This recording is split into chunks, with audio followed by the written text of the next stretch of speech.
Here we have the top sash, as if you're looking at it from the outside. I will show you up close some of the issues it has.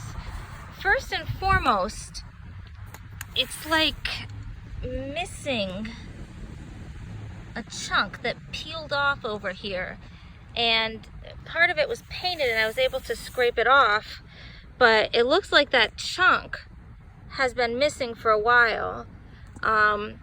There's some gray there, but it's a little soft, but it's not like, you know, I can tap it there and make little holes too. It's not like pushing all the way through. And then some of these pieces are, this is kind of like a little bit disconnected there. So I was thinking that maybe the wood epox and liquid wood combination to reshape this. But if you see this problem with the contour, the edge goes all the way down and it's all been painted before. So I don't know if I should just, you know, build up the entire edge with the fake wood stuff, or if I should just leave it kind of rounded up here, since, you know, it's been that way for a long time and it hasn't been seeming to cause any problems. So that's one thing that I encountered. Another thing that I encountered is,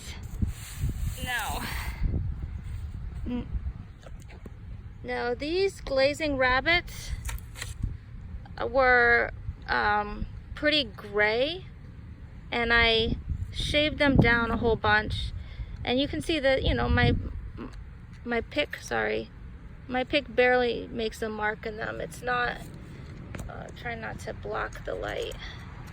The pick doesn't make too much of a mark or go in too far. This was also a little gray, but once I sanded it, it got better. Now, as far as the edge of the mutton goes, again, it looked a little gray, but it's pretty solid.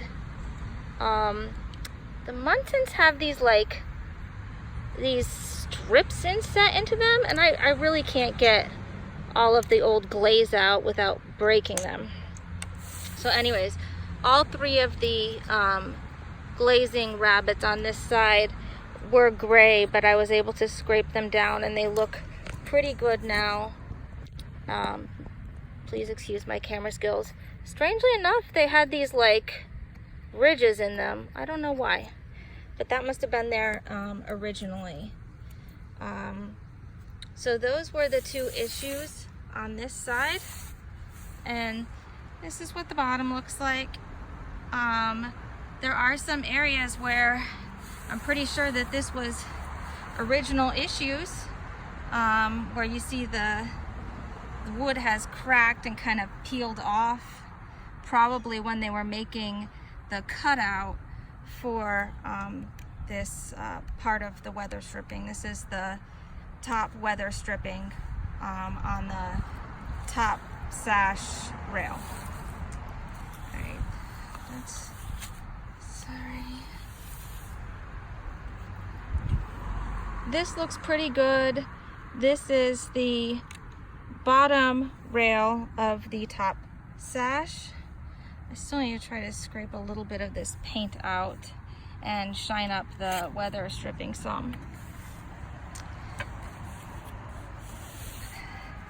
And then this is the style on the other side, and you can see, I'll show you on the other side. It's not too bad over here. This brown stuff, that just sands off. It doesn't penetrate, so I need to sand there a little bit, because all of this was slightly gray like that, and then it did sand down pretty quickly to this bright wood. Now the other side of the sash, the profiles give me a lot of trouble, like especially these corners. Getting every last bit of paint out of the corners was driving me absolutely mad.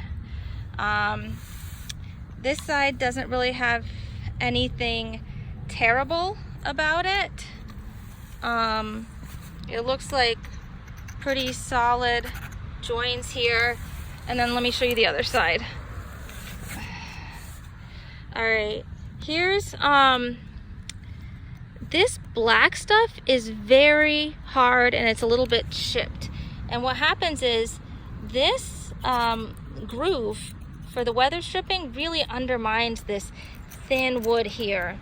And basically, a piece from the rail had come out here, but that kind of flopped off and it slightly overlapped here, and it was such a thin piece that that just degraded. So I was thinking maybe, I can't build this up all the way because there is a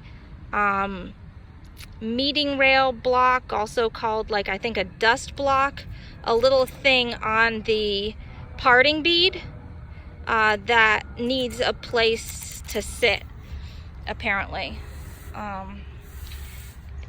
And there's the same, you know, kind of cutout area situation and nibbled wood on this side, but a lot of the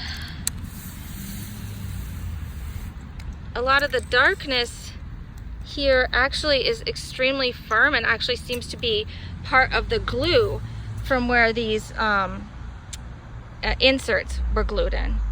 All right, so that is the top sash.